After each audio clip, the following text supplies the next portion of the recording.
Les podcasts du Figaro.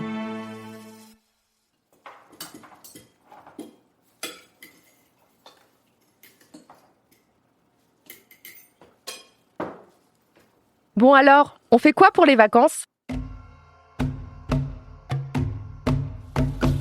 Cette question résonne dans bien des familles à l'approche des vacances d'été. Mer, montagne, campagne ? Voyage en France, en Europe ou bien à l'autre bout du monde ? Les options varient évidemment selon les budgets de chacun. Mais pour tous, une autre question arrive bien vite une fois que la destination est choisie. Une fois sur place, on fait quoi ? Si vous avez déjà organisé un voyage, vous savez à quel point c'est chronophage. Et si on confiait cette tâche à l'intelligence artificielle ? De ChatGPT à des services spécialisés comme Mindtrip, TripNote ou TripPlanner, bien des IA proposent de concocter en quelques secondes votre itinéraire et vos activités pour les vacances. C'est un sacré gain de temps. Mais est-ce que c'est vraiment une bonne idée ? Allez, venez, je vous explique tout en moins de 5 minutes.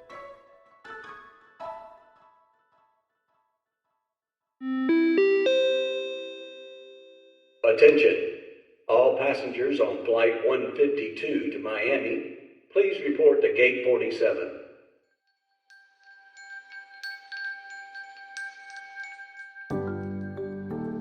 Pour préparer ce podcast, je me suis amusée à demander à ChatGPT des itinéraires de 3 jours pour une ville que je connais bien, Paris. J'ai d'abord demandé un itinéraire pour quelqu'un qui découvre la capitale. Sans surprise, ChatGPT m'a sorti les grands classiques. Tour Eiffel, Louvre, Notre-Dame, Orsay, Montmartre et Opéra. Et franchement, il n'y a pas besoin d'une IA pour sortir un tel planning. J'ai ensuite demandé un itinéraire pour une famille avec de très jeunes enfants, puis une visite des quartiers alternatifs. J'y ai vu de bonnes idées, comme le parc de la Cité internationale universitaire ou bien une promenade sur la Petite Ceinture. Mais j'ai un peu tiqué en voyant que le zoo de Vincennes est qualifié de petit zoo, que ChatGPT propose une journée entière au canal Saint-Martin, ou bien qu'il propose de visiter l'une des plus petites portions de la Petite Ceinture qui se boucle en 10 minutes maximum. Il y a aussi des plannings incohérents. Par exemple, ChatGPT me dit de visiter le parc des Buttes-Chaumont, puis de faire une promenade en bateau à proximité du parc au canal Saint-Martin. Sauf que les départs de ces promenades se font à Bastille, à 30 minutes de métro de là. Il me dit ensuite d'aller déjeuner dans un restaurant au Buttes-Chaumont. Ça n'a aucun sens. Les intelligences artificielles génératives sont encore très perfectibles. Il faut garder en mémoire que ce sont avant tout des systèmes informatiques qui vont déterminer par des statistiques quels sont les mots les plus logiques à mettre les uns à côté des autres. Plus votre recherche sur Paris sera vague, plus grandes seront donc les probabilités que l'IA sorte l'itinéraire le plus basique et dépersonnalisé au possible. Je vous encourage donc à faire des requêtes détaillées. Avec qui voyagez-vous ?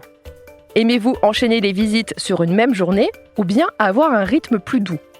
Voulez-vous voir les quartiers historiques ou bien ceux où les gens vivent vraiment ? Je dois aussi vous mettre en garde contre les informations pas à jour ou bien fausses que ChatGPT peut vous donner.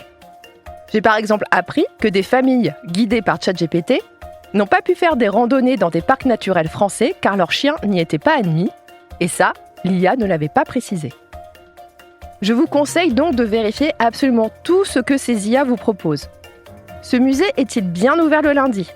Ce restaurant est-il vraiment adapté pour les enfants ? Cet itinéraire est-il logique ? Les horaires de train sont-ils à jour ? Bref, ne faites pas aveuglément confiance à ChatGPT et compagnie pour vos vacances, où vous risquez d'être sacrément déçus. Ce que ces IA vont vous proposer, ce sont des ébauches et des idées à creuser. Il va donc falloir bosser un petit peu. Et puis, préparer soi-même un itinéraire, c'est déjà la moitié du plaisir d'un voyage. Lire les guides papier, explorer les blogs et les vidéos de voyageurs, compulser Google Maps, comparer les hôtels, chercher des activités. Alors oui, c'est long. Mais quelle fierté de composer son voyage sur mesure, adapté à ses goûts et à ses envies, et de se projeter dans ses futures vacances. Et si vous êtes nul dans cet exercice, vous pouvez aussi passer par une agence de voyage. Après tout, c'est leur métier. Merci d'avoir écouté Question Tech. Je suis Chloé Voitier, journaliste au Figaro Économie. Si cet épisode vous a plu, n'hésitez pas à le partager autour de vous et abonnez-vous au podcast Question Tech pour ne pas rater nos prochaines publications. Vous pouvez retrouver Question Tech sur le site du Figaro, sur Figaro Radio, mais aussi Spotify, Deezer ou Apple Podcast. Et n'oubliez pas, dans la tech, il n'y a pas de questions bêtes. À bientôt!